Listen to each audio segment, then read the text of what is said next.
Bonjour Guillaume, Bonjour Jeanne. merci beaucoup d'avoir accepté ce moment avec moi sur ma chaîne pour parler de ta carrière. Merci à toi de ton invitation et de ta proposition. C'est avec plaisir et puis tout ce qui passe musicalement à propos de toi, c'est tellement inspirant que j'avais vraiment envie de partager ça avec les abonnés de cette chaîne. Donc voilà, merci à toi.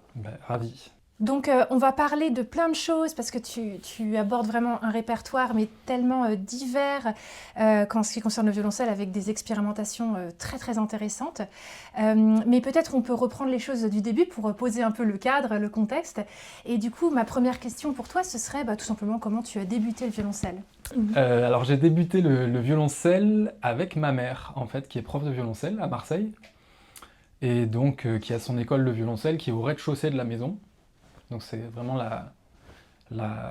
c'est même métaphoriquement, c'est un peu la base un peu de la maison, c'est cette école de violoncelle, avec la famille en haut. Il y avait ma sœur qui faisait du violoncelle aussi, mon père qui est musicien, et on habitait là, dans cette école de violoncelle, où venaient 70-80 élèves par semaine, prendre des cours de groupe, machin, jouer dans le jardin. Donc j'ai grandi dans cette atmosphère-là de violoncelle. J'ai commencé petit parce elle enseigne la méthode Suzuki. Donc elle fait commencer les enfants à 2 ans et demi, 3 ans. Et c'est dans ce contexte-là que j'ai commencé le violoncelle. Donc tu as commencé sans partition, enfin vraiment méthode Suzuki, c'est ça? Ouais, c'est ça, sans partition. En fait, les idées donc, de cette méthode, j'imagine que tu connais les grandes lignes. Les grandes lignes, mais finalement pas tant précisément comment ça se passe, donc tu peux expliquer avec plaisir. Eh bien, alors je ne suis pas le mieux qualifié pour en parler, même si c'est un peu l'univers dans lequel j'ai grandi, mais c'est une formation assez longue pour être euh, vraiment dans l'enseignement Suzuki. Mais les grandes lignes, grosso modo, c'est l'âge de départ qui peut être plus tôt que ce qui est normalement dans la moyenne dans les conservatoires. Et la méthode d'apprentissage aussi qui commence effectivement par l'oralité. Donc qui fait aussi un pont avec ce que je fais aujourd'hui, qui sont des musiques essentiellement orales. Et donc j'ai appris le classique comme ça, et le solfège vient bien sûr plus tard appuyer tout ça, mais ça commence par l'oralité, ça commence par le jeu en groupe aussi. D'accord. Dès les premières leçons, on a par semaine un moment de cours en groupe avec d'autres enfants, d'autres violoncellistes, et chacun fait des voix différentes. Donc c'est tout un contexte. Après, plus précisément, il y a les parents aussi qui apprennent le violoncelle, l'instrument avec l'enfant aussi, des choses comme ça. Ah d'accord, c'est général quand dans cette méthode on encourage les parents Ouais, je crois qu'il y a vraiment l'idée de créer un environnement musical à la maison. Donc du coup, les parents apprennent aussi le violoncelle, ou les parents, ou les tuteurs, ça peut être les grands-parents, ça dépend des cas des familles qui sont très variés. D'accord. Mais en tout cas, l'idée, c'est de recréer au maximum. Donc, il y a plein de petites astuces, même qui m'ont permis, moi, plus tard, d'un moment donné où je voulais peut-être arrêter le violoncelle, de ne pas arrêter. C'est-à-dire, par exemple, ne jamais garder le violoncelle dans sa housse chez soi, tu vois, des petites astuces comme ça. D'accord, je savais Ça, pas. c'était un truc qui m'a marqué quand j'avais 10 ans, un truc comme ça. J'avais dit que je voulais arrêter le violoncelle. Et mes parents m'avaient dit, il n'y a aucun problème. Par contre, du coup, le violoncelle, il n'est plus dans la chambre. Et moi, je me suis dit, mais non, c'est pas possible. Ils m'ont dit, non, on peut pas avoir un violoncelle et ne pas le travailler, c'est pas possible. Si tu veux qu'il soit dans ta chambre, il faut le travailler, tu continues les cours et tout. Donc c'est tout bête, mais par ce petit procédé Incroyable. habile, C'est excellent. Et c'est une très bonne manière de garder la motivation, de l'avoir toujours un peu dans le ouais, champ j'aime bien visuel. faire ça, j'aime bien avoir des instruments toujours à peu près accordés. J'ai un piano aussi dans la pièce où je travaille, que j'aime bien laisser ouvert aussi, même s'il prend un peu la poussière. Quand il y a des amis qui passent, j'aime bien, quand c'est un moment de flottement, en 2 secondes, j'entends mon ami ou ma pote qui joue, ça me fait plaisir, quoi. J'aime bien ça. Carrément. Bon, toi, tu n'avais pas besoin que ta mère apprenne le violoncelle avec toi, du coup. Mais... Non, voilà, du coup, avec ma sœur, on avait cette professeure à la maison, donc ma mère, qui invitait tout le temps des professeurs, par exemple justement Xavier Gagnepin, avec qui j'ai travaillé après, qui venait très souvent donner des masterclass dans l'école. Il y avait tout un florilège de gens avec des personnalités incroyables. Un professeur italien qui s'appelle Antonio Mosca, qui est un professeur de Suzuki italien au Conservatoire de Turin, chez qui on allait tous les étés, qui venait plusieurs fois par an, qui est un monsieur d'un charisme incroyable. Il organisait des grands séminaires de violoncelle quand j'étais tout petit, dans un monastère à côté de Turin, et il y avait comme ça tout un mélange de rigueur, il fallait cueillir les noisettes absolument d'une manière très rigoureuse, parce que c'était, tu vois, c'était des choses de gaspillage, de la nature, plein de valeurs comme ça. Les valeurs de la musique, et au milieu, plein de jeux, apprendre à jouer avec les autres, les premiers amours, les premières choses comme ça. C'était vraiment tout un contexte qui m'a donné envie, je pense, de grandir dans cet univers-là de rencontres. Il y avait le Quatuor, je ne sais pas si tu te rappelles, qui venait à Marseille, et Laurent Sirade, le violoncelliste, qui venait à la maison après les concerts, boire un thé avec mes parents jusqu'à tard, et puis moi j'allais me coucher, mais je restais au maximum, et je voyais, ça rigolait, et je me suis dit, ouais, inconsciemment, je voulais vivre un peu ce partage en fait que générait la musique, en fait. Ces rencontres, tu vois, ces moments-là précieux, quoi. Excellent. Laurent Sirade est venu sur la chaîne d'ailleurs. Il a fait Ah ouais, d'accord. On s'est écrit il n'y a pas très longtemps avec Laurent. Il a fait un super intéressant. Je le rencontrais pour la première fois. Il est génial, j'adore. Exceptionnel. Ensuite, comment ça s'est passé pour toi quand tu as voulu peut-être rejoindre un conservatoire ou... Eh bien, après, c'est pas... comme tu sais, les parcours de musique, c'est long, c'est plein de... On ne fait pas la musique pour les mêmes raisons quand on en a 10, quand on en a 20, quand on en a 30 ou 40. C'est sûr. Et c'est cool, d'ailleurs, j'ai compris ça un peu tard. Au tout début, quand j'ai commencé à donner des cours, je commençais à découvrir la musique, l'espace dans la musique, les silences, les choses comme ça. Et puis, ça me paraissait être la bonne manière d'aimer la musique, et je voulais absolument inculquer ça dans mes premiers cours d'improvisation. Et puis, j'avais l'impression que c'était un peu austère, et puis que ça passait pas bien. Et en fait, je me suis rappelé moi-même quand j'étais plus jeune, et je me suis dit, mais c'est pas du tout les raisons pour lesquelles je faisais de la musique. Moi, quand j'avais 10 ans, quand j'avais 12 ans, il faut respecter en fait chaque manière d'aimer la musique. Si à 15 ans on a envie de le faire pour aller vite, parce que d'un coup on a vu un guitariste manouche qui jouait vite du jazz manouche, et que c'est cette raison qui nous pousse à faire ça, c'est une bonne raison. Faisons-le, motivons-nous, gardons le moins de prétextes. Et donc du coup, c'est sur la durée de mon parcours, il y a plein de moments hyper chaotiques. C'est pas du tout... Là, je te parlais juste du début, mais après... Tu disais à 10 ans, tu avais voulu arrêter déjà ? Ouais, à 10 ans déjà, j'ai voulu arrêter. Puis je pense que c'est le début de... en fait, grosso modo, je peux dire, du coup, parce que je vais le compenser juste après, je peux dire que j'étais un peu en avance quand j'ai commencé. Donc j'avais un regard, je sentais le regard des personnes qui disaient « ce gamin, il a un truc ». Je grandissais dans cette atmosphère-là, avec l'oreille absolue, des facilités, en fait,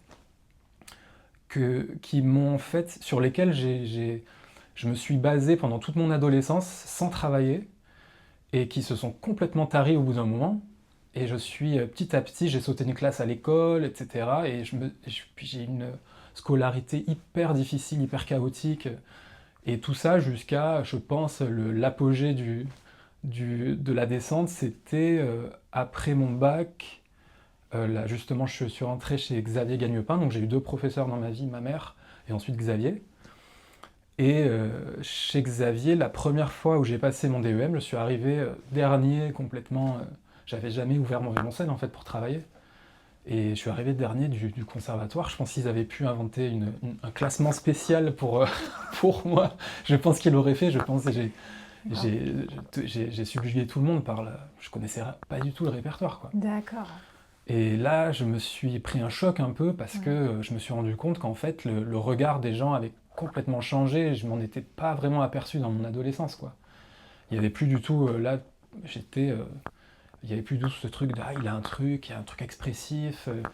Je me suis dit là, j'ai plus aucune personnalité en musique. Je n'existe plus musicalement, je le sens. Et comme j'étais dans pleine adolescence, donc ça m'a vraiment un peu bouleversé. J'ai commencé à travailler à ce moment-là, à 17 ans, à peu près 17-18 ans, d'une manière un peu extrême du coup. Je rentrais au conservatoire de Boulogne plus tôt que l'ouverture avec les agents d'entretien pour travailler le matin très tôt, faire donc d'un coup, tu as changé D'un coup, j'ai complètement changé, hyper en force et tout, pas du tout une bonne manière de travailler en vérité, mais en tout cas, c'est la première fois où j'ai commencé à vouloir passer du temps sur mon violoncelle, parce que jusqu'à présent, j'en passais un peu par contrainte.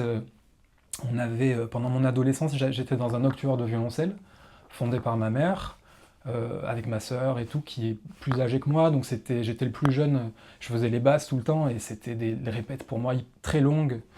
J'avais envie d'aller jouer dehors tout le temps, faire des cabanes, tu vois, il y a une forêt pas très loin de là où j'habitais, avec mes cousins avec qui on a grandi.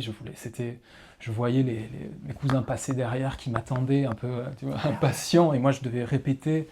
Et du coup, ma survie, c'était un peu d'improviser les lignes de basse. Comme j'étais le plus petit, je faisais toujours les basses.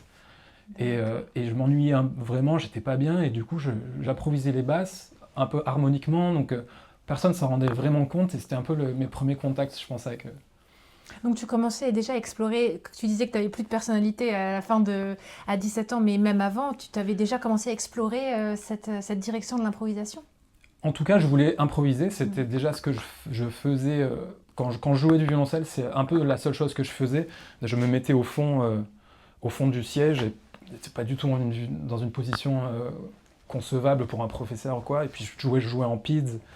Et je jouais n'importe quoi, je jouais ce que j'écoutais, et puis après je m'en servais dans les soirées, tu vois, quand on faisait des soirées avec les copains, avec mes cousins, je jouais les Red Hot Chili Peppers, je jouais des trucs en PIDS, je faisais des espèces de trucs où je faisais la basse au pouce et les mélodies, tu vois, avec les doigts. D'accord. Et du coup, j'avais une espèce d'autonomie où je pouvais jouer du violoncelle tout seul et dans la soirée, et que ça fasse comme si j'avais une guitare. Du coup, c'était mes premiers pas. Heureusement que j'ai eu cette idée, et c'est ce qui a fait que j'ai toujours voulu faire du violoncelle improvisé. J'ai voulu toujours faire du jazz.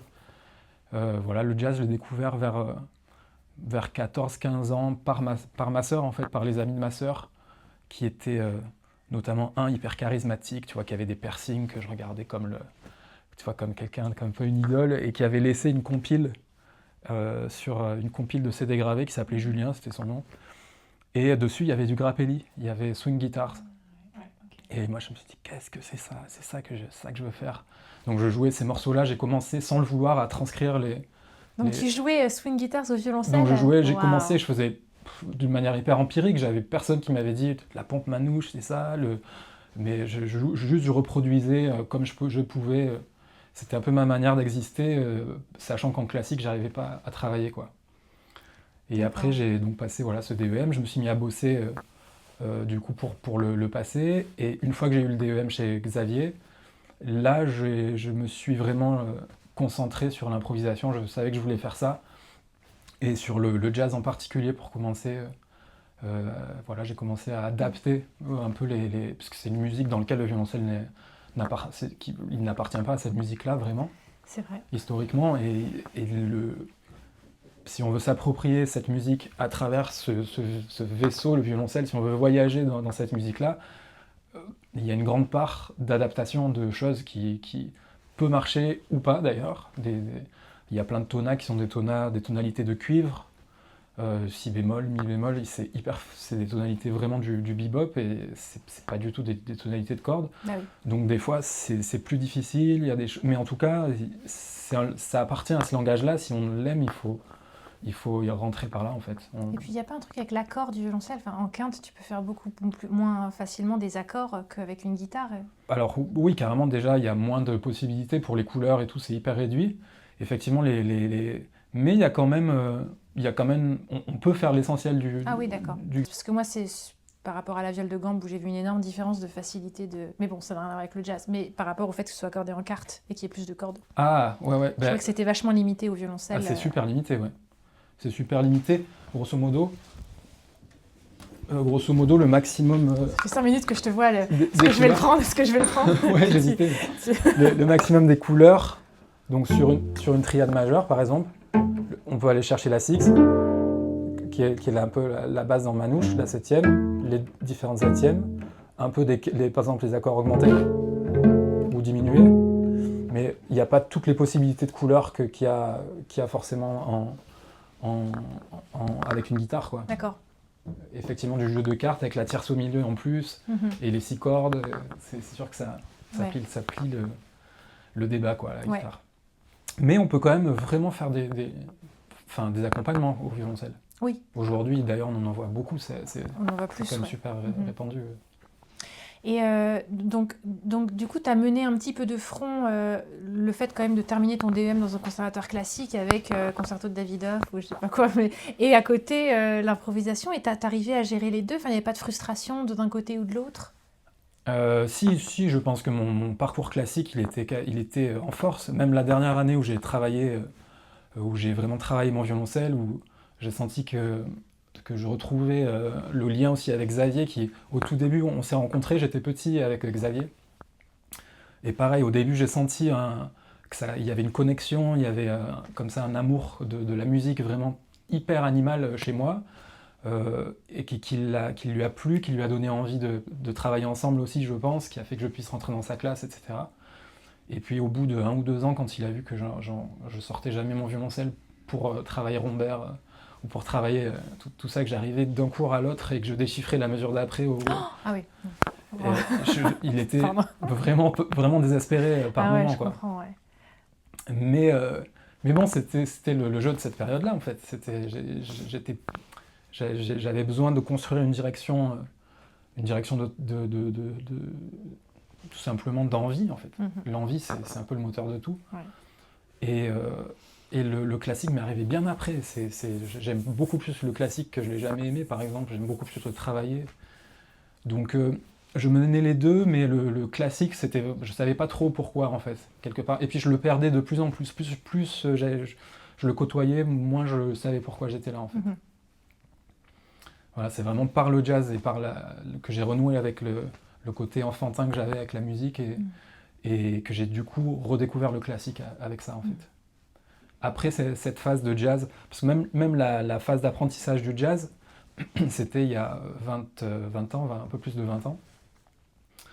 Et c'est aussi jalonné de choses plus ou moins joyeuses, en fait. Il y a des moments où c'est hyper fluide et c'est trop cool, on est dans des environnements, on s'adapte et on apprend plein de choses.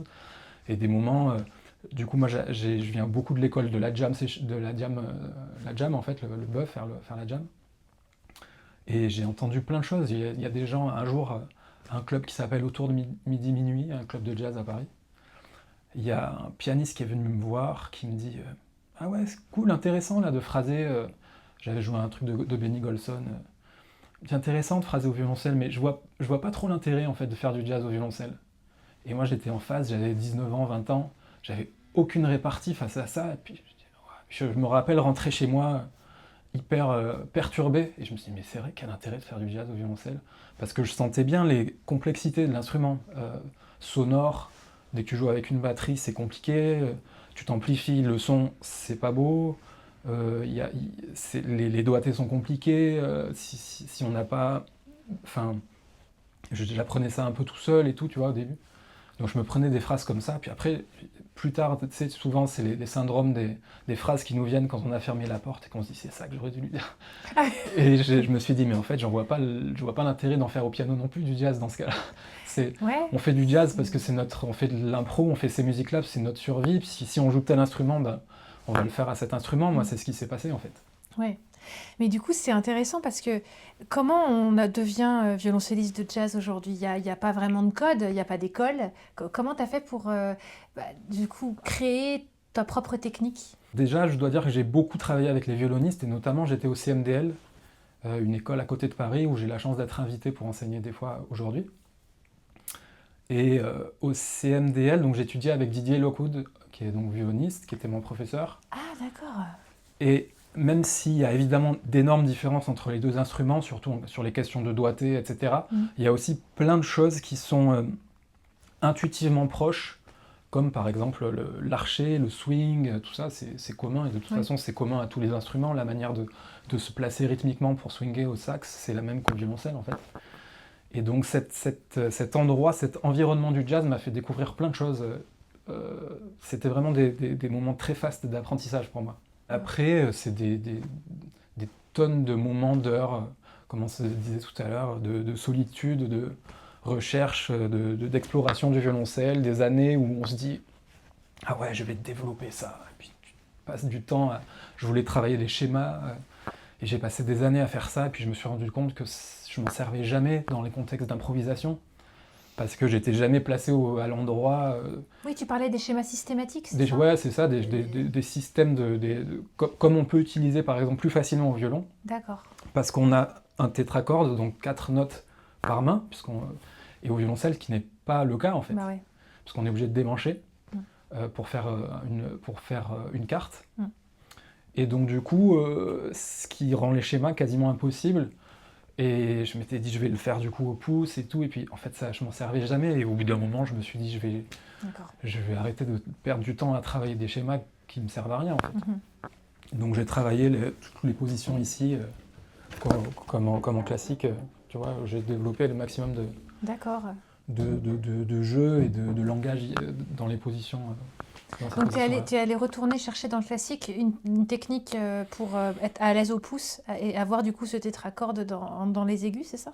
Pas vraiment, parce que pas vraiment, même si je pense que pour le coup, tout l'apprentissage laborieux chez Xavier avec les rhombeurs et les choses comme ça, je pense que ça m'a aidé à une certaine familiarité avec l'aigu. Ouais, tu vois, en fait, moi, ma position, elle est souvent comme ça, et donc ça n'existe pas vraiment. Elle est souvent en super extension, je sais pas, donc je sais pas si c'est sain ou pas. Pour l'instant, j'ai pas de problème tu vois, de douleur, des choses comme ça. Mhm. Mais du coup, c'est pas vraiment non plus hyper classique. D'accord. Et voilà, du coup, j'ai des petits mouvements de pouce, mais c'est pas du tout quelque chose de systématique, comme par exemple se dire tel mode, je vais commencer toujours avec la tonique au pouce, par exemple.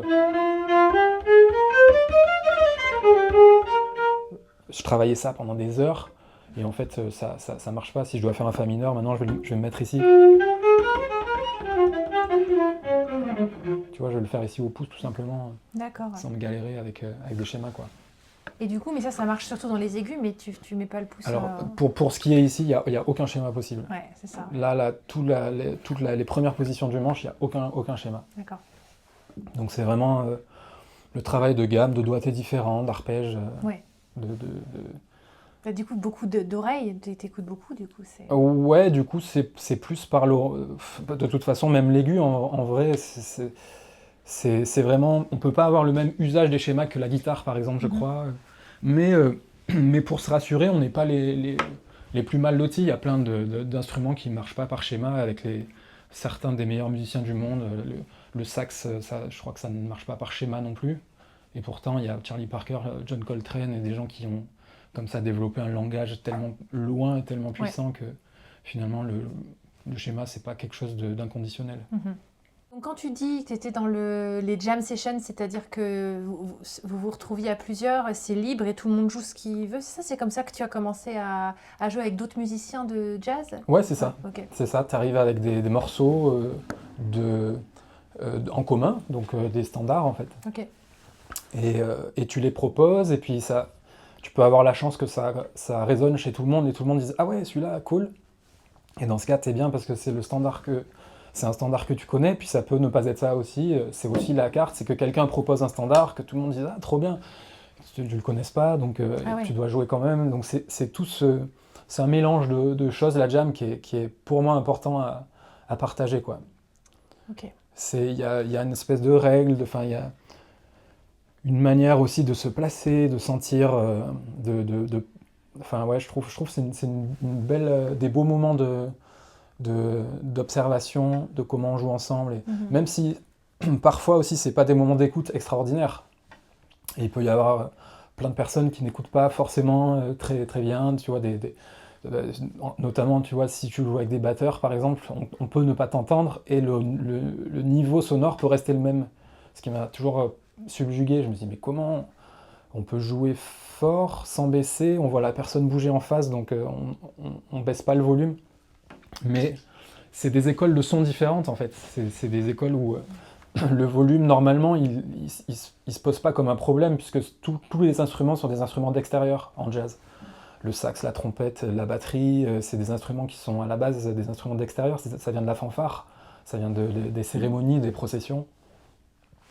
C'est pour ça que les instruments d'intérieur comme le violoncelle, c'est fait pour des acoustiques, c'est fait pour résonner dans des endroits, dans des lieux, et ça change beaucoup. Mais grâce à l'amplification aujourd'hui, on a vraiment résolu cette difficulté-là. Et chaque année qui passe, il y a des petites améliorations encore qui permettent d'avoir un son amplifié de plus en plus beau. Oui, tu disais tout à l'heure que c'était pas beau le son amplifié, mais quand c'est bien fait, c'est quand même super intéressant le son du violoncelle. Ah ouais, c'est génial, mais quand c'est bien fait, c'est dans certaines limites. Par exemple, encore une fois, si tu joues avec une batterie qui est un peu forte, Ouais. le micro, qui est la base un peu d'avoir un beau son, c'est d'avoir un beau micro, bah, il est battu parce que la batterie va être plus forte que le violoncelle dans le micro. Donc du coup, on va pas pouvoir amplifier en façade. Donc tout de suite, on va aller dans les capteurs piezo, les micros de contact. Et là, on n'a plus un son de violoncelle, on a les vibrations du chevalet uniquement. Et c'est ce qui donne ce côté tu vois, hyper proche de son de violoncelle qu'on ne reconnaît pas. Ah, ok. Mais aujourd'hui, il y a encore une fois plein de matos qui sort chaque année et qui sont des simulateurs acoustiques, même pour les piezo. On peut avoir un son de plus en plus beau, même si c'est pas encore le niveau égal à un beau micro acoustique.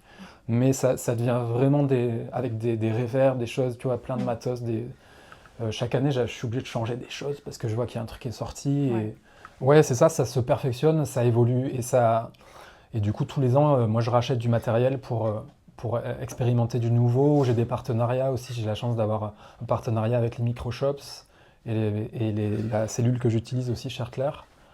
Donc c'est pareil, ils sont toujours en train de travailler à des choses qui s'améliorent et qui font des sons de violoncelle de plus en plus beaux pour des contextes de live. Et du coup, on voit que ça a tout de suite une incidence sur le violoncelle. Le violoncelle, il est vraiment, je trouve, en essor incroyable aujourd'hui. Et même des fois, sans exagérer, mon sentiment, c'est presque qu'on vit un espèce d'âge d'or du violoncelle improvisé et du violoncelle émancipé, je ne sais pas comment dire. Il y a des personnalités incroyables, du fait aussi, je pense, du retard qu'il a pris pendant le siècle dernier, du retard en termes de musique improvisée et autre que classique, évidemment. Du coup, je pense aussi à cause de tous ces problèmes acoustiques. On n'en voit pas dans le jazz, on en voit peu dans les traditionnels, on en voit peu dans la chanson, on en voyait peu. Et ce qui fait que grâce à ça, je trouve qu'on a aujourd'hui des violoncellistes qui, pour s'émanciper du classique, sont obligés d'inventer, pendant ces dernières années, ont dû inventer leur place. À l'inverse de, par exemple, les violonistes qui souvent se sont fait happer. Par exemple, un violoniste classique a entendu Grappelli et veut faire du jazz, a entendu J.J. Lockwood ou a entendu de la musique irlandaise. Et on va tout de suite vers quelque chose. Et en violoncelle, je vois que tous les profils qu'il y a sont des profils de créateurs, vraiment, pour moi, à mon sens. Et je trouve que c'est des personnes qui arrivent avec leur personnalité et se disent comment je peux exister dans d'autres musiques que le classique. Et je vois que les personnalités sont hyper singulières, hyper difficiles à remplacer si on doit les remplacer. C'est vraiment hyper riche, quoi. Et tous les 2-3 ans, on découvre une personne un peu plus jeune qui arrive en violoncelle qu'on ne connaissait pas et on se dit waouh, ce qu'elle apporte est incroyable. C'est pas simplement waouh, quel violoncelliste incroyable de jazz ou quelque chose comme ça. C'est vraiment la personnalité de la personne qui est en jeu. Comme si vous construisiez en fait ce nouveau répertoire qui n'existait pas avant, quoi. C'est nouveaux modes de jeu, chacun a, tu vois. Oui, mode de jeu plutôt. Tu as dû en voir plein, j'imagine, à travers ta chaîne, mais on parlait tout à l'heure de Paul et Michel, il y a Clément Petit avec tout son jeu de pizz, de groove incroyable, Bruno Ducré avec son langage et sa manière de jouer du violoncelle, Lina Belaïd, Sari Khalifé, j'en oublie plein que j'adore. Et qui ont tous un truc hyper singulier, quoi, aujourd'hui. Guillaume Bongiro, bon, évidemment, Vincent Segal et Vincent Courtois, quoi.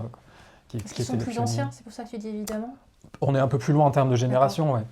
Parce que du coup, quand toi, tu es arrivé dans ce monde-là, est-ce que tu as eu quand même des inspirations de violoncellistes qui avaient déjà fait ça un petit peu avant, comme Vincent Segal ? Eh ben, j'ai découvert très tard Vincent Segal, par exemple. Je ne connaissais pas beaucoup et j'ai adoré quand j'ai découvert. D'ailleurs, j'ai des disques que j'adore. Je trouve ces projets hyper beaux. Vincent Courtois, j'ai écouté What Do You Mean by Silence, un disque que j'ai vraiment beaucoup adoré, mais que j'ai découvert aussi assez tard. D'accord, c'est pas lié à... Ouais. Non, c'est pas vraiment lié. C'était plus... En fait, je faisais pas vraiment j'écoutais pas vraiment du violoncelle parce que j'aimais pas vraiment le violoncelle en vérité. C'est juste l'instrument que je faisais, sur lequel j'avais certaines facilités de piste, de jeu, parce que je le connaissais Oui, depuis que c'est ça. j'étais né Ah quasiment, oui, oui. mais j'aurais pu faire autre chose. Et le violoncelle, je l'ai aimé il y a pas si longtemps en vérité, il y a 10 ans, un truc comme ça, où j'ai découvert le son comme par petites shots de révélation, en entendant des potes justement, en entendant des amis, en entendant Sari dont je parlais, Michel aussi, Michel Pierre. J'écoutais des fois, j'allais à un concert et puis j'écoutais un son et je me disais, mais c'est ça que je veux jouer comme instrument, c'est vraiment, ça s'est passé comme ça et j'ai abordé un nouveau travail il y a une dizaine d'années, quoi. Le travail du son. Et quand j'avais rencontré d'ailleurs Vincent Courtois, la première fois, je devais avoir 18 ou 19 ans, on était à côté d'ici, là, il habitait encore au Lilas. Et on avait joué un morceau d'Ellington et tout, je me rappelle, c'était une matinée, trop sympa. Et il m'avait dit une phrase que j'avais compris, elle est un peu mystique, mais elle avait résonné tout de suite parce qu'il m'avait dit « Ah ouais, je vois que tu kiffes phraser, je vois que tu as un truc avec t'aimes le langage et tout, mais j'ai l'impression que tu n'as aucune idée du son de violoncelle que tu veux produire. » Et sur le moment, je me suis dit « Ah ouais, carrément, c'est clair que… » Dans ma tête, ce qui me plaisait, c'était les phrases, c'était la beauté d'une phrase, d'une substitution d'accords, comment on passe mélodiquement sur un accord, un accord de dominante par exemple, comment on peut jouer une tension autre que les quatre notes de l'accord à quatre sons par exemple. Qu'est-ce qui va être plus tendu, trouver tout le principe mélodique et harmonique du jazz. Et jamais je m'étais posé en me disant mais comment ça se passe au violoncelle pour faire ça Oui, ok. Tu vois. Donc ça m'est arrivé plus tard, quoi. Et du coup, comment tu as abordé ce retour aux fondamentaux du son? Comment t'as fait des exercices ou tu as fait des… Je cherche toujours, je travaille toujours, en fait, je l'ai abordé un peu comme le jazz. D'accord. J'ai écouté des choses, même sur YouTube ou en disque, et je l'ai repiqué en essayant d'être le plus près possible, comme j'ai toujours fait pour les solos de jazz, en fait. D'accord. Tu vois, pour transcrire un solo de jazz, tu mets 4 mesures, par exemple, ou une mesure même en boucle, et tu chopes les notes, après tu chopes le swing, ensuite tu chopes les accents, et tu te dis « Ah ouais, attends, là, cette note-là, elle est vraiment beaucoup moins accentuée que celle d'avant. » Après, tu tiens le placement rythmique, tu dis « Ah ouais, mais donc sur celle-là, il arrive vraiment sur le temps, et sur le temps d'après, il est un tout petit peu laid back, ce qu'on dit, c'est un tout petit peu derrière. » Et sur une mesure, tu peux passer une journée entière à rentrer dans vraiment la molécule de détail pour que ce soit le plus proche possible du solo de sax ou de trompette que tu fais. Et j'ai fait ça avec Truls Mørk, avec des gens dont j'aimais bien le son. Et je prenais une mesure et puis je me dis, attends, comment il arrive là sur le vibrato, sur ce truc-là, parce que j'avais pas de cours en fait, vraiment. Wow. Donc je l'ai pris un peu. C'est pour ça que c'est empirique et que je suis pas du tout un musicien classique, je le fais de cette manière-là, quoi. Et je me fais aider dès que je vois un pote, dès que je vois Sari, je lui pose des questions. Il vient souvent aussi, on essaie des cordes, quand j'ai des répertoires à jouer, il vient m'aider. Donc voilà, c'est un mélange de choses, quoi. C'est excellent. Tu fais aussi d'autres musiques que du jazz maintenant, tu t'es orienté vers des choses, même musique du monde, musique actuelle, dans plein de directions différentes, non? Tu as dépassé un petit peu les… Un peu par la force des choses. Ouais. Les musiques actuelles, je les ai fait un peu, c'est un peu comme ça que j'ai gagné ma vie quand j'avais 20 ans, quoi, grosso modo, en faisant en accompagnant beaucoup de la chanson, et c'était génial. Je le faisais parce que en jazz, je faisais que des jams et des concerts dans des bars à Paris, en fait. Okay. Et comme je faisais pas du tout de classique, du coup, la seule manière de gagner ma vie avec la musique, c'était de faire ça. Et ça m'allait bien parce que j'ai toujours beaucoup écouté de chansons, j'adore la chanson. Donc j'étais content de faire ça et j'ai appris beaucoup de choses sur la forme, notamment. La forme chanson, c'est un peu la forme qui régit notre époque, mine de rien, même pour le jazz. J'imagine qu'il y a des époques où la forme où d'autres formes sont liées à des époques. L'époque de la forme sonate, le 19e siècle, les formes sont beaucoup plus longues et tout, mais aujourd'hui, on est vraiment sur un format court, avec cette construction-là, A-B, avec les couplets-refrains, avec un pont au milieu, sur lequel on peut faire un solo court, etc. Et cette manière-là de penser, ça m'a été vachement Enfin, en tout cas, j'y pense beaucoup aujourd'hui quand je construis un disque ou quand je construis un morceau. Je suis toujours reconnaissant à cet apprentissage de la pop et de la variété de la chanson. Et j'en fais encore aujourd'hui avec grand plaisir, un peu moins parce que j'adore les musiques instrumentales et je les défends aussi de tout mon cœur, ce qu'elles véhiculent d'imagination, tu vois. Donc j'en fais un peu moins, mais j'ai l'occasion en plus d'avoir la chance de jouer avec des chanteurs et chanteuses incroyables que j'adore.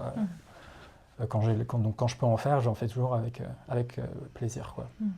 Et au niveau des musiques un petit peu plus... je ne sais pas comment d'ailleurs tu appelles ça, musique actuelle, musique du monde, musique populaire, enfin comment tu labellises les choses, mais parce que tu as aussi fait un duo avec un instrument, donc j'ai oublié le nom. Mais avec le cavaquinho brésilien. Voilà. Tu peux nous expliquer un petit peu ce projet-là ? Ouais, bien sûr. Ben, ce projet-là, c'est un duo avec mon ancien voisin Matheus Donato. D'accord.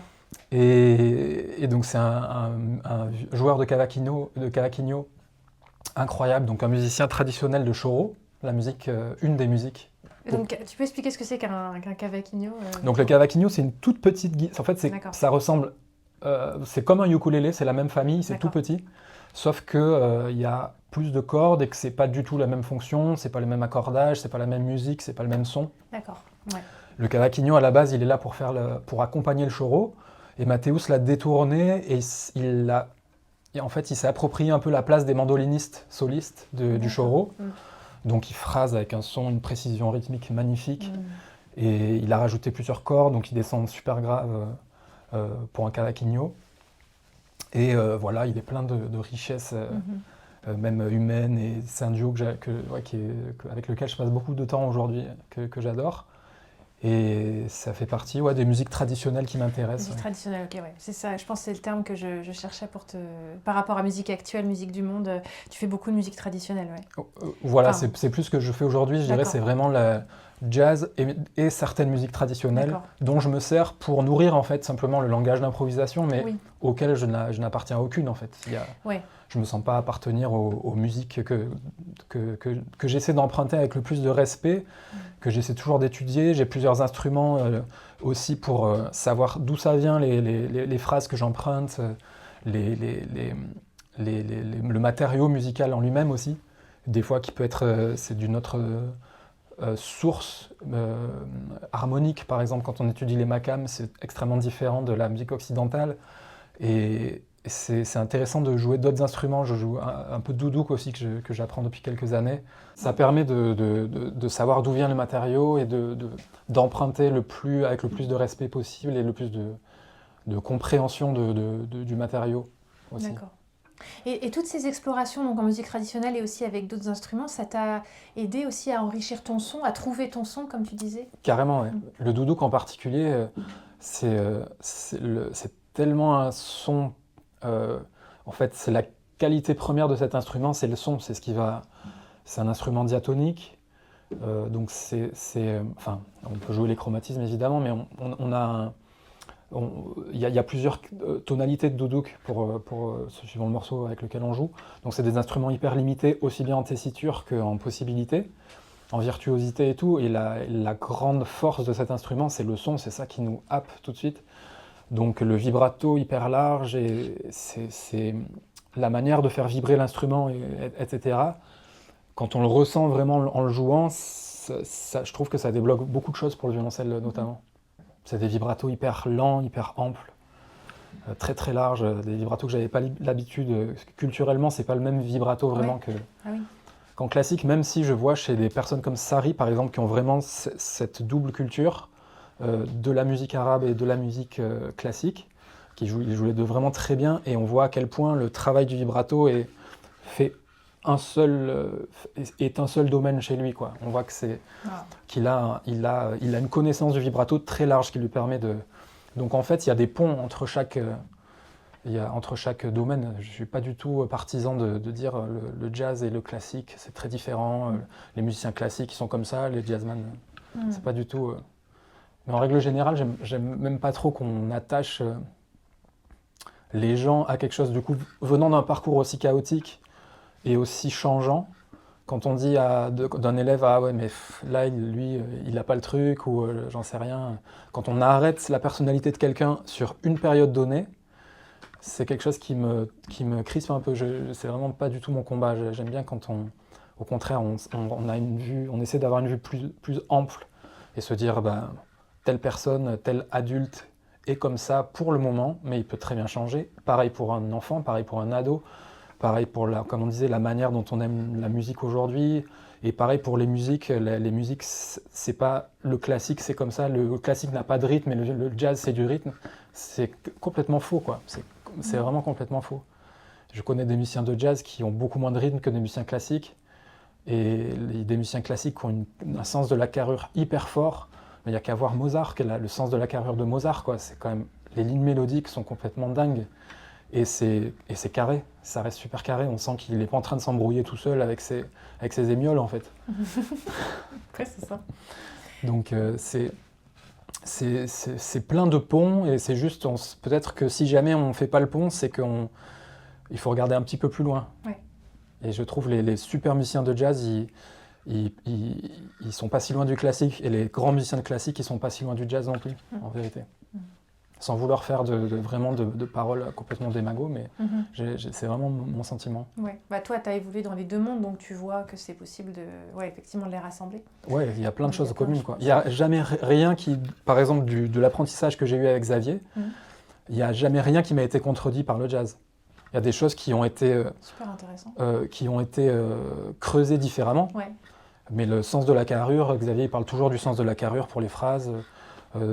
C'est la même chose en jazz, les modes c'est la même chose, l'usage de savoir où on est, sur quel mode on est. Bien sûr, ouais. C'est la même chose. Après, il y a on parle plus en jazz de la manière de se placer, c'est vraiment le cœur de cette musique-là, c'est la manière de se placer par rapport à la musique qu'on joue à ce moment-là, du rôle qu'on a. Si on joue la basse, on va se placer très différemment par rapport au temps que si on joue le solo, par exemple, que si on improvise. Ah oui. Okay. Tu vois, sur la batterie, si tu joues si tu es devant la batterie, rythmiquement, si tu es un peu avant la batterie, ça crée une sensation anti-swing, une sensation de tension qui ne va pas du tout avec cette musique-là. Et pour autant, en classique, par exemple, le fait de jouer avant le temps, c'est quelque chose qui peut faire avancer les lignes mélodiques et qui peut, dans certains cas, être belle, en fait, qui peut donner une certaine continuité de phrase. Certaines fois, pour autant, moi, des fois ça peut me déranger en classique, les gens qui pressent un peu, par exemple. Mais en général, les musiciens que j'aime bien, ils pressent pas, quoi. Quand j'écoute Maria Jean Pires, par exemple, c'est hyper assis, quoi, son jeu. Mais c'est vrai que la gestion du rubato, elle paraît, évidemment, en jazz, on voit bien qu'il se passe plein de choses hors du temps, mais la carrure, elle est tellement stricte qu'on pourrait se dire...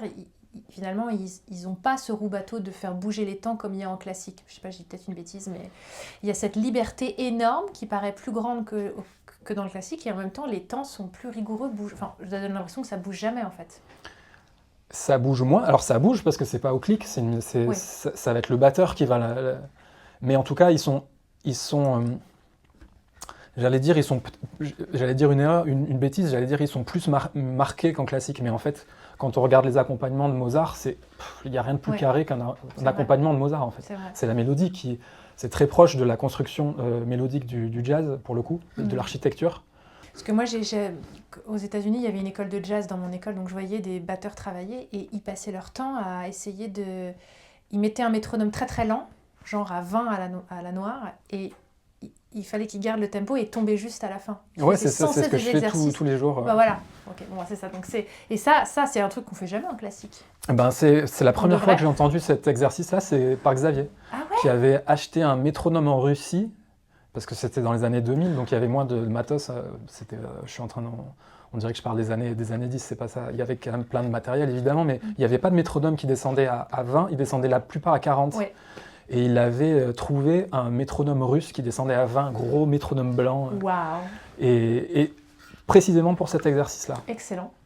Et cet exercice-là, c'est une des bases du jazz aussi. Bah oui. On en parlait encore en tournée il y a peu avec des amis, un ami batteur aussi, effectivement, qui faisait ça. Et moi, je fais ça vraiment tout le temps aussi, parce que pour l'assise, c'est un exercice qui est incroyable. Ouais, bah ouais, bien sûr. Le métronome hyper lent et au milieu tu changes les débits.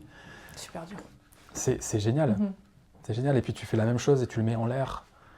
Tu vois, au lieu que le métronome soit sur le 1, il est sur le et du 4. Ah oui, alors ça, je me souviens de ces exercices-là avec Xavier, qui mettait le métronome pas sur le Et temps. Xavier le fait aussi Voilà, d'ailleurs. ouais, ça, je me souviens. Et C'est excellent. c'est des exercices incroyablement riches, ça, Ouais. en termes de sensations. Et donc aujourd'hui, comment ça se déroule à quoi ressemble une journée chez Guillaume? Tu vois, enfin, je veux dire, non, je plaisante, mais aujourd'hui, comment se déroule ta carrière au niveau de tes centres d'intérêt, des projets que tu acceptes? Est-ce qu'il y a des projets où tu fais de la création, d'autres où plutôt tu fais partie d'un groupe? Comment ça se passe? Eh bien, disons que il y a plusieurs, dans la période dans laquelle je suis, il y a plusieurs métiers en un, entre guillemets, il y a plusieurs, parce qu'il y a une facette qui est de la vie de tournée. Je tourne quand même beaucoup, je tourne beaucoup avec André Manoukian, je tourne avec Sophie Allour, avec plein d'autres projets de jazz, avec mon quatuor à cordes qui s'appelle Quareim, avec lequel on a beaucoup de concerts aussi, surtout en Espagne. Ok. Avec André Manoukian, c'est du jazz, c'est pas de la pop? Ah, En fait, non, c'est de la musique instrumentale et c'est vraiment, ouais, c'est pas swing, il n'y a pas de batteur et c'est pas du jazz swing, mais dans la forme, on parlait tout à l'heure comment on appelle les choses, musique du monde jazz et tout, jazz c'est un mot très large en fait. Dans la forme, il compose des morceaux avec des thèmes, des improvisations au milieu, donc c'est vraiment ce qui rentre dans le jazz aujourd'hui en fait. Ok, cool. Même si c'est influencé par plein de musiques différentes, la musique classique, la musique arménienne. Mais ces compos sont riches, sont pleines de couleurs différentes et tout. Là, sur son nouveau disque, il y a plein de couleurs, même impressionnistes, très belles. Cool. Donc ça rentre plutôt dans le jazz. D'accord. Mais ouais, voilà. Et donc tu as un quatuor, c'est-à-dire, c'est quoi les instruments dans ton quatuor? Un quatuor à cordes? Un quatuor à cordes, ouais. J'ai un quatuor à cordes qui violon, bah, pardon, parce que je aussi. croyais un quatuor de jazz, du coup je voulais savoir. Mais... Non, un quartet du coup de jazz. Ouais, cool. Ah oui, c'est pas pareil. On a gardé le mot anglais du coup. Okay. Avec mon quatuor, on fait, c'est notre musique, c'est la musique qu'on compose. Okay. Et c'est pareil, c'est du jazz dans le sens où il y a des thèmes et des improvisations au milieu et que les morceaux sont vraiment écrits pour ça, pour qu'on puisse avoir de l'espace pour improviser. D'accord. Mais la place de l'écriture, elle est importante aussi parce qu'on est 4 compositeurs qui adorons composer vraiment, donc il y a quand même des grandes phases d'écriture. C'est vachement unique ça, vous êtes tous les 4 compositeurs. Ouais, on compose tous les 4. Waouh. Et on a fait un disque sur les musiques traditionnelles, inspiré de rythmes traditionnels de danse en fait, différentes. On a fait un disque sur l'histoire du jazz, qui s'appelle le Jazz Story. Donc pareil, où chacun a composé, inspiré de mouvements du jazz différents, en essayant de coller au style. C'était un peu un exercice de style, ce disque-là. Et là, le nouveau qu'on est en train de faire, il est plus libre, mais il est encore inspiré, un peu malgré nous, des danses, parce que c'est quelque chose qui nous fait vivre un peu à chacun. Et là, en l'occurrence, on essaie de rester proche des danses européennes. D'accord. De toute la richesse, de la variété des cultures de musique traditionnelle européenne. Mais c'est plus personnel, il est plus... Voilà, mais c'est toujours le même principe. On écrit, il y a des thèmes, des impros au milieu, puis on compose pour l'autre aussi. On sait que telle personne a cette particularité que d'autres violonistes ne font pas, par exemple, ou font différemment. Je sais que Rodrigo, par exemple, le premier violon, enfin, ils n'aiment pas trop qu'on dise premier violon, parce qu'ils sont premier violon, les deux, c'est toujours la blague à l'intérieur. Mais Rodrigo, il a un truc de groove extrêmement puissant en PIDS. Tu vois, il va faire des rythmiques. Donc quand je compose, j'ai l'idée de compo, mais en même temps, il y a des endroits où je me fais inspirer par les personnes aussi, où je me dis, ah là, j'aimerais bien que Rodrigo il fasse ça. J'écrirais pas pareil pour un autre quatuor, par exemple. Ah ouais, d'accord. Et vous avez des partitions, du coup? On a des partitions pour répéter et tout. Ah ouais. Et dès les premiers concerts, on joue par cœur, parce que sinon, ça bloque quelque chose, je trouve. Ouais. Ne serait-ce que la présence des pupitres. En fait, j'ai une théorie extrêmement fumeuse dessus, mais je te la partage. Comme ça, je peux avoir ton avis d'experte aussi. Ouais. Mais j'ai l'impression qu'il y a plein de musiciens classiques qui connaissent par cœur les œuvres qu'ils jouent aussi. Ouais. Des quatuors à cordes qui jouent depuis des années ensemble et qui jouent la même œuvre, par exemple. Cette œuvre, ils l'ont jouée des centaines de fois. Mais j'ai l'impression que parfois, la partition a un côté presque sacré et presque spirituel de connexion avec le compositeur, en fait. Ah ouais, c'est intéressant. Parfois, je me dis, mais pourquoi il joue par cœur? Je sais qu'il connaît ça par cœur depuis hyper Et là, longtemps. tu as raison, ça c'est sûr, tu as raison. Non, je ne sais pas si c'est sacré, mais en tout cas, c'est comme si enfin, tu délègues quand même une partie de ton cerveau quand tu as la partition qui est là. Si elle n'est pas là, c'est un peu le « et si » s'il se passait quelque chose. Même si tu ne la regardes pas, que tu connais par cœur, le fait qu'elle soit là, bah, tu peux effectivement être focus sur le reste. Mais Ouais, ça carrément. crée, je ne sais pas si tu vois ce que je veux dire, mais ça crée, c'est sûr, ça crée une limite. Hein. Et en même temps, ça apporte, tu as vraiment la présence de Schumann sur scène. Ah ouais, ouais. Et quand tu vois la nuance, la dynamique, le forte de Schumann, au moment où tu le vois l'écriture, même si c'est pas de la main, tu vois l'annotation qu'il a écrit lui-même à cet endroit-là. Et pour moi, j'ai presque l'impression qu'inconsciemment, il y a un lien direct avec les compositeurs. Qu'en jazz, en fait, il n'a aucun sens parce que d'une part, même les standards, des fois on peut apprendre les standards par les real books, c'est une espèce de recueil de partitions de standards. Ouais. Mais les real books, c'est plein d'erreurs parce que c'est des relevés en fait. On relève par oralité. Et c'est des gens qui ont fait ça, et puis après ça s'est fait publier. Les moitiés en plus, c'est des publications qui ne sont pas officielles. Donc c'est plein d'erreurs. Et puis surtout, ça ne veut rien dire parce que tu fais un real book, mais de quelle version du morceau de Miles Davis? Tel accord n'est pas le même sur cette version et l'autre. Ouais. Et c'est ça pour tous les standards. Donc en fait, ça n'a presque aucun sens, ces partitions-là de standards. D'accord. Donc faire un concert avec ça n'a aucun sens. Et après, nous, dans le cadre du Quatuor, bah, comme on est compositeur, avoir nos propres partitions devant nous, alors que moyennant quelques heures d'appropriation en plus, on peut s'en libérer. C'est vrai que ça change la donne, je trouve. Mais ouais, c'est des considérations hyper différentes du matériau, quoi. Ouais.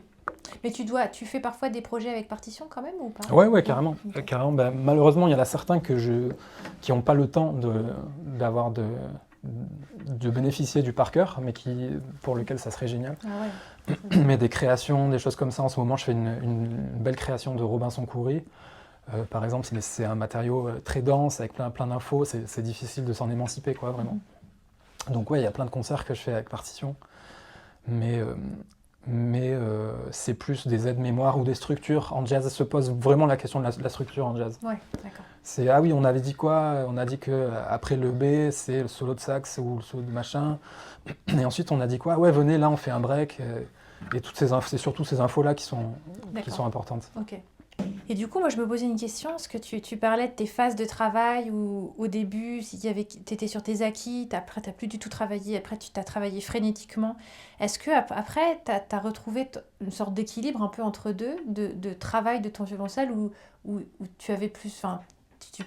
Est-ce qu'aujourd'hui, tu prends plaisir oui, carrément, à ça travailler fait des ton années. violoncelle? Oui, grosso modo, depuis que j'ai 20 ans, en fait... chaque année qui passe, je découvre un rapport différent et de plus en plus doux. Et selon les périodes, c'est essentiel, c'est presque de la survie en fait maintenant, depuis 20 ans. D'ailleurs, j'ai jamais quitté ce rapport au travail depuis. J'ai vécu beaucoup en coloc avec plein d'amis et souvent j'avais quand même ce retour-là du regard des amis. C'est que je travaille énormément mon instrument et c'est vraiment une nécessité, juste c'est vraiment parce que ça me centre, parce que ça me fascine aussi, je trouve ça génial. Et c'est surtout, je pense, des fois quand j'en parle même avec des amis du classique, on a un peu ce rapport-là. Pour moi, le plus dur, c'est de revenir dans une dynamique de travail qui a été coupée. Si on part en tournée quelques jours, quand tu reviens, pour moi, le premier jour de travail, c'est le plus dur. C'est retrouver... Est-ce que ça a vraiment du sens de replonger aussi profondément dans les choses, tu vois, alors qu'on était dans la vie en fait concrète.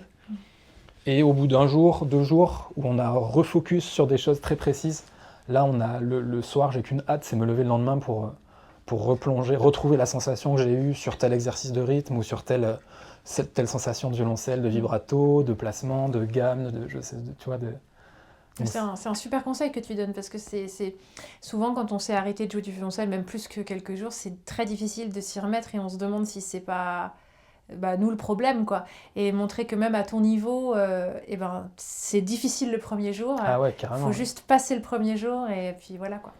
Ouais, carrément, je le vis beaucoup parce que c'est mon quotidien, il est coupé. Je pars en tournée, je reviens, j'ai des studios, j'essaie de caler le moins de choses le matin possible pour regarder toutes mes matinées quand je suis à Paris pour travailler.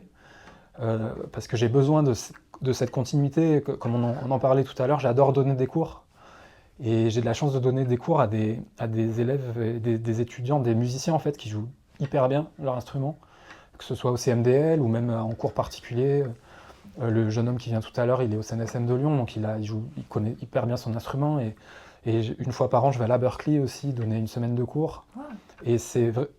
Et du coup, c'est aussi un truc qui me stimule, c'est que j'ai en face des gens qui ont une réflexion poussée sur l'instrument. Et j'adore côtoyer ces gens-là, ces personnes-là, ces élèves-là. Et pour ça, j'ai besoin de passer du temps derrière mon instrument. Et du coup, j'essaie de protéger vraiment des moments de travail. Mais c'est pas facile en vrai. On a chacun des vies différentes, mais qui sont...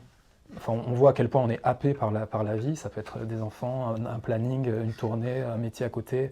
Et c'est pas facile. Et préserver vraiment un moment rituel de violoncelle, c'est pas facile.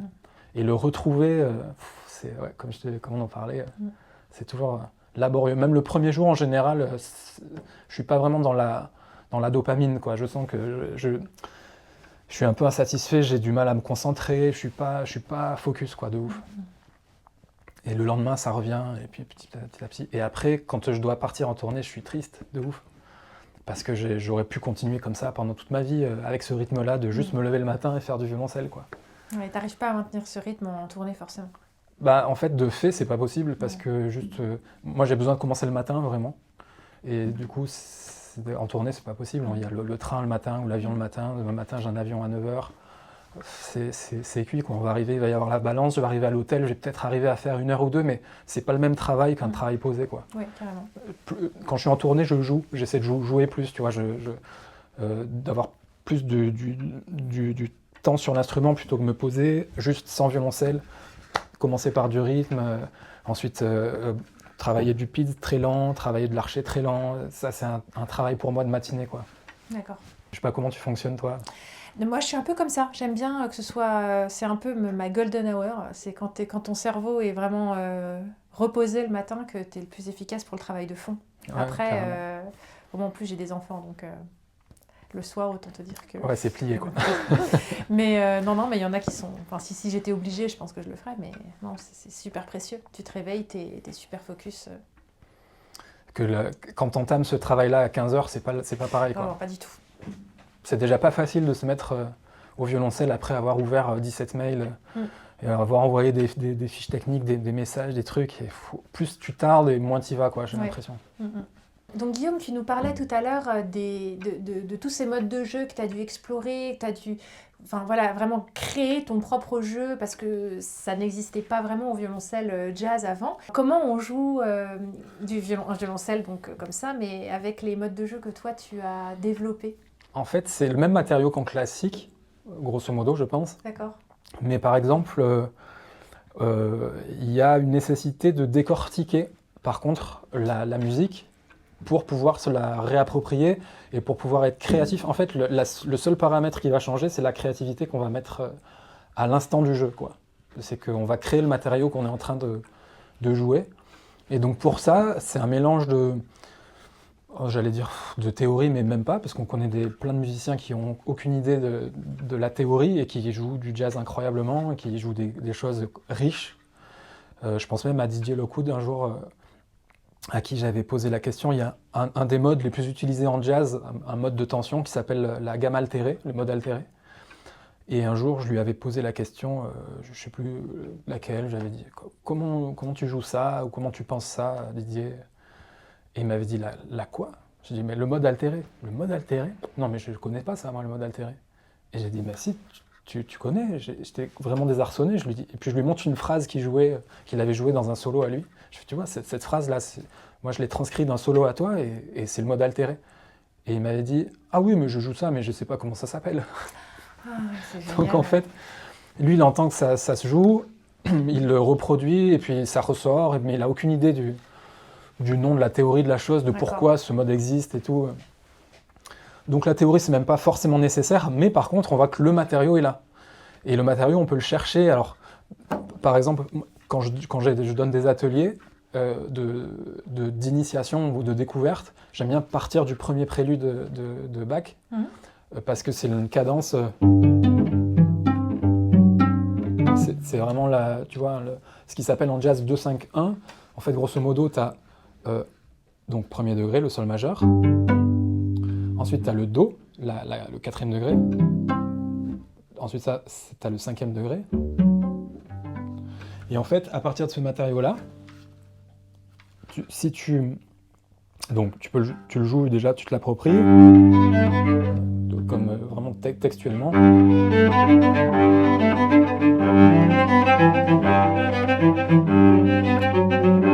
Ce qui est génial, c'est la pédale de sol. Il n'y a pas de basse en fait, il n'y a pas les basses, c'est ça qui est génial. Donc en fait, on peut rajouter les basses. Et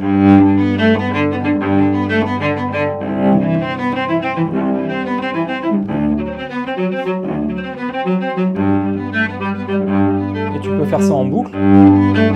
Et là, tu as déjà la cadence la plus connue en jazz, qui s'appelle donc la plus connue, c'est le 2-5-1.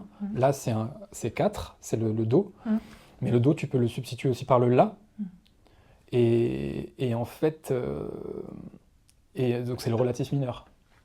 Donc, et ça change quasiment rien. Tu vois ?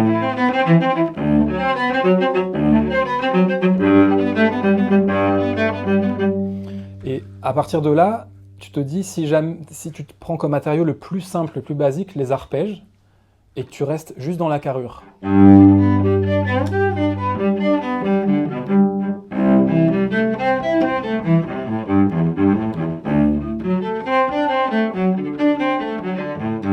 Tu vois l'idée juste de faire des arpèges. À partir de là, tu es déjà dans l'improvisation en vrai. C'est pas mélodique, c'est pas extraordinairement bien amené, mais...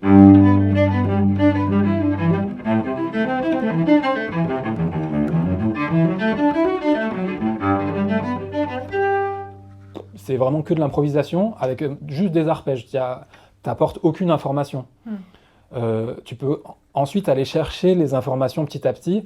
Dans la plus facile à aller chercher et la plus commune qu'on retrouve dans le jazz manouche beaucoup, quand tu demandes à un musicien de jazz manouche de jouer un accord majeur, il ne va pas jouer en général un sol comme ça, il va jouer un sol 6 avec la sixte. Et la sixte, c'est vraiment une couleur qu'on retrouve dans toutes les musiques trad.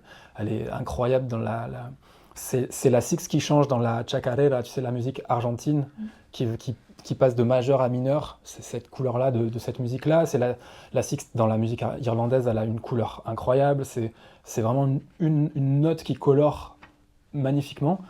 Donc on va peut-être la chercher. Ça fait partie des notes les plus faciles et les plus belles à aller chercher, quoi.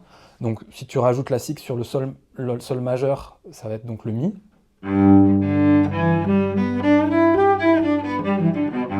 Donc pareil, tu te rajoutes cette idée. Ça va être le fa dièse sur le la mineur. Le si sur ré majeur.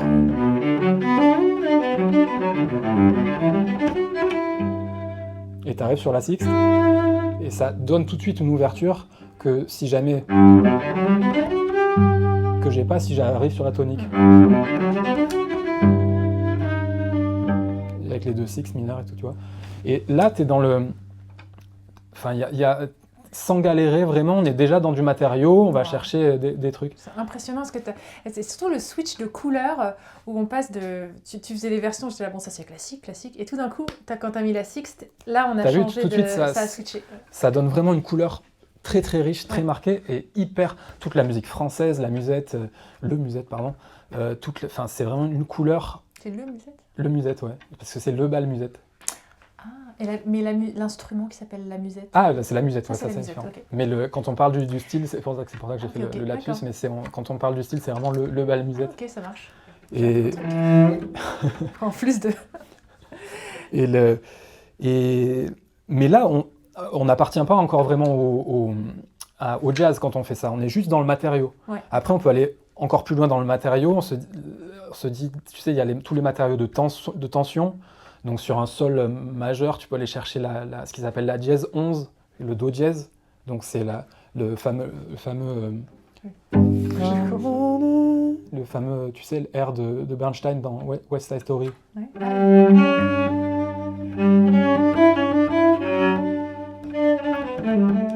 C'est qui est trop beau. Cette couleur-là, c'est vraiment une couleur pareil essentielle au jazz.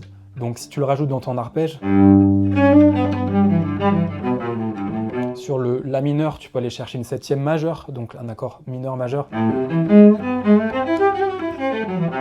Sur le ré, tu peux faire une substitution tritonique qui est très propre au jazz. Au lieu de faire ré 7, tu vas faire la bémol majeur. Et là, tu vas chercher du matériau un peu plus complexe. Et c'est une grande partie du jazz en fait. Et ensuite, tu as suivant le langage auquel tu veux appartenir, tu vas creuser le langage de la période. Donc le langage du bebop, c'est pas le même que le langage de Django.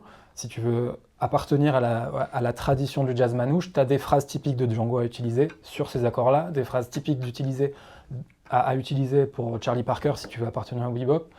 Et de la même manière, c'est la même chose qu'en classique, sauf qu'en classique, on réutilise pas ce matériau pour l'instant. On n'improvise pas sur des phrases de Mozart, par exemple. Mais on pourrait, en vrai, toute cette période classique, sur sol majeur.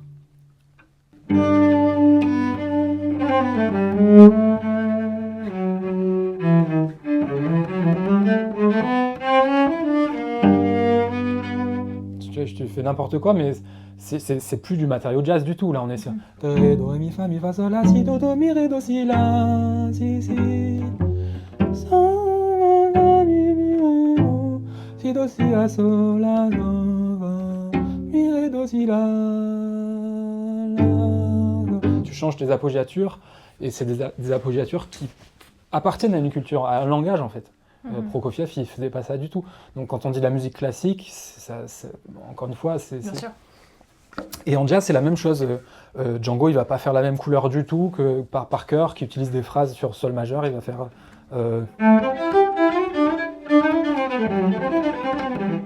des phrases très chromatiques, où Django, ça va être moins chromatique, ça va être très arpégé, ça va être...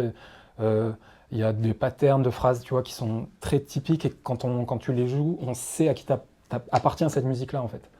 Et après, c'est le choix de l'esthétique. Qu'est-ce qu'on a envie de jouer? Est-ce qu'on a envie d'appartenir à une tradition de jazz, d'improvisation, ou pas? Est-ce qu'on veut utiliser juste du matériau? Il y a même des musiciens de jazz comme Lee Konitz qui n'utilisaient pas de phrases toutes faites, de phrases du matériau de Parker, par exemple. Il n'utilisait pas de phrases de Charlie Parker. Il avait vraiment ce qu'on a vu, ce que je te disais au tout début, là, juste le truc des accords. Lui, il se basait que sur du matériau brut. Donc c'est un jeu tout le temps riche, tout le temps renouvelé, et ça dépend de ce qui nous anime, à quel moment. Et moi j'aime bien les deux en fait. J'aime bien choper des phrases que je trouve belles de Django, de Parker, de je sais pas qui, que j'aimerais avoir dans ma palette, ou en tout cas me servir de ce procédé-là pour improviser. Et souvent, ça ressort quand on le travaille, ça ressort plusieurs mois, plusieurs années après, de manière inconsciente après, mais il faut le temps comme une langue de l'assimiler, quoi. Peut-être ça peut, pour les personnes qui veulent avoir une petite idée de l'approche de l'improvisation, ça peut toujours donner un petit... Ah bah carrément, là tu nous as fait un cours, hein. Sur les 4 premières mesures de Bach, c'est super cool. Ça donne une petite direction. Ouais, trop cool. Parce que surtout, je pense que ce qui manque souvent quand on veut aborder l'improvisation, c'est justement le chemin, quand on vient du classique. Ouais, carrément.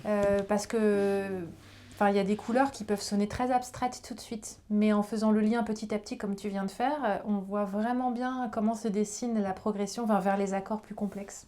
Enfin, non pas que les classiques n'ont pas d'accords complexes, mais...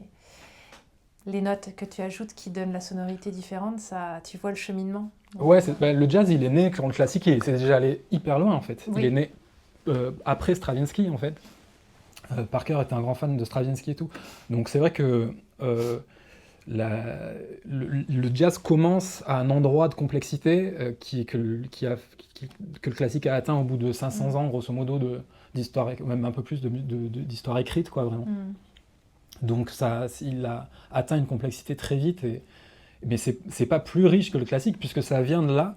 C'est juste que le matériau est inclus, quoi. Si tu veux vraiment appartenir à cette musique-là, c'est tout de suite ce matériau-là, tu peux pas t'en passer.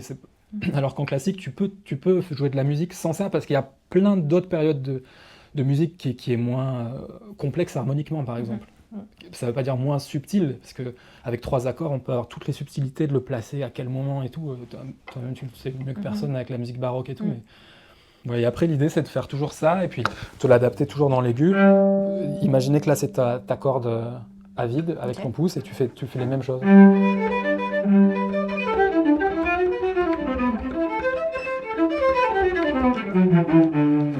Tu vois, c'est les mêmes gammes.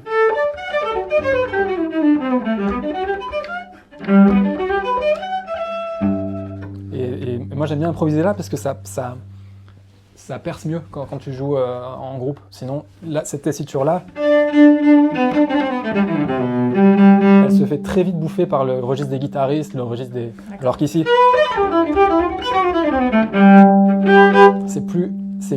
ça passe vachement mieux. Et du coup, tu joues sur les 4 cordes de manière égale dans cette position, ce qui est plutôt rare en général. On va pas trop investir la corde de Do. Ouais, c'est vrai. Pour les modes, c'est pratique, mais c'est vrai que c'est pas là où c'est le plus beau. Ça sonne pas ouf. Mais tu t'es rendu à l'aise dessus, quoi. Donc, alors que normalement, on y va moins. Enfin, on essaye d'éviter d'aller passer 10 minutes.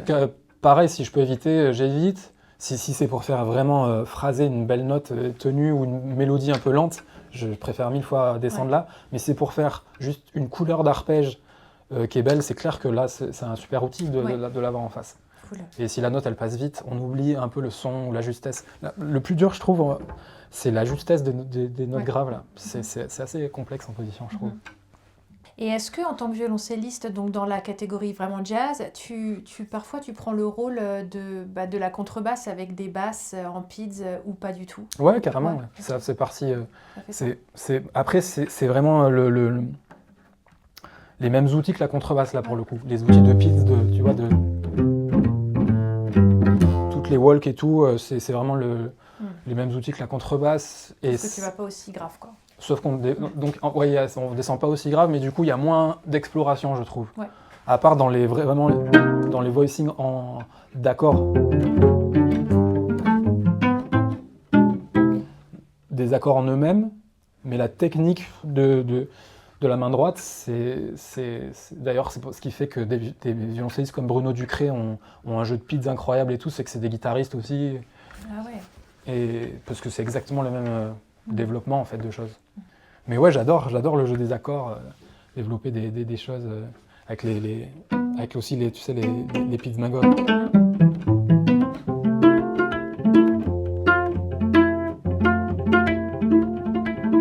J'aime bien ça, tout ce jeu-là. C'est un jeu que j'utilise. Beaucoup de cordes à vide aussi.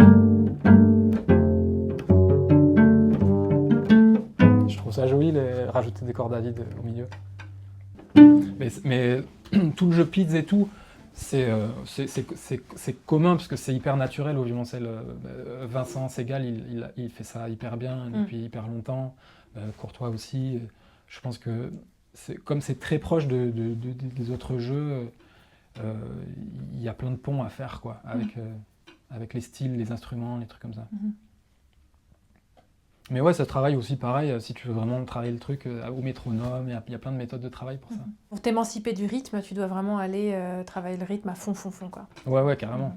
Carrément, moi je l'ai fait tard. Au début, je commençais vraiment à jouer je travaillais comme ça, en fait. Je faisais vraiment tout à vachie, en faisant du violoncelle n'importe comment. C'était certainement hyper faux et tout. Donc voilà, quoi. Super. C'est les parcours de chacun. Ouais, en tout cas, c'est exceptionnel là où tu es arrivé et tout ce que tu peux offrir aujourd'hui au monde du violoncelle, super inspirant. Merci beaucoup d'avoir partagé ça avec nous. Hein. Merci à toi pour ton intérêt, c'est trop sympa. Non, mais c'est vraiment, vraiment super inspirant. Et puis merci de nous montrer un petit peu le dessous de... Voilà, comment on y arrive aussi, Ouais, j'ai l'impression que c'est un peu une part de mystère. Ouais. Juste la méthode de quoi travailler, c'est vraiment une question qu'on m'écrit beaucoup par les réseaux. Plein de jeunes violoncellistes qui s'interrogent sur comment on prend du matériau. Et on se pose plus cette question-là en tant que violoncelliste qu'en tant que guitariste, par exemple, bizarrement. Donc pour moi, c'est important de le partager le plus facilement, le plus clairement possible pour si ça peut faire gagner du temps. Ah ouais. Bah oui, là clairement tu partages, enfin pour quelqu'un qui voudrait se lancer dans l'improvisation, tu partages vraiment un super process. Le fait d'aller imiter, d'aller beaucoup écouter, d'aller reproduire une mesure en boucle, de partir des accords majeurs, de rajouter tout ça, c'est super ritualisé en fait. C'est Ouais, super carrément. cadré, De toute quoi. façon, la reproduction, comme c'est une musique orale, c'est vraiment le cœur Ouais. du truc. Et comme on a la chance d'avoir aujourd'hui un matériel qui peut séquencer, dans ce cas-là, on peut vraiment reproduire à un degré de proximité hyper fort, quoi. Un grand merci à toi de tout ce que tu nous as partagé. Et puis bonne continuation dans tous tes projets. Merci beaucoup, Jeanne. Et merci à toi pour ta chaîne et pour tout ce que tu apportes aussi au violoncelle, à l'accès aussi. On parlait de l'accès justement aux infos. Je pense que t'es pas en reste sur la question. Et c'est important et précieux aujourd'hui. Et malgré tous les outils qu'il y a, c'est pour le violoncelle et pour l'apprentissage. Il y a plein de choses à faire et tu le fais déjà et c'est vraiment génial. Donc merci beaucoup de cette proposition de partager, de participer à toi, cette démocratisation que tu fais. Merci, ça me fait plaisir et puis c'est avec plaisir. Et puis comme d'habitude, si vous avez des questions, des commentaires, n'hésitez pas à les laisser sous cette vidéo parce que Guillaume ou moi serons ravis de vous répondre. Ciao à tous!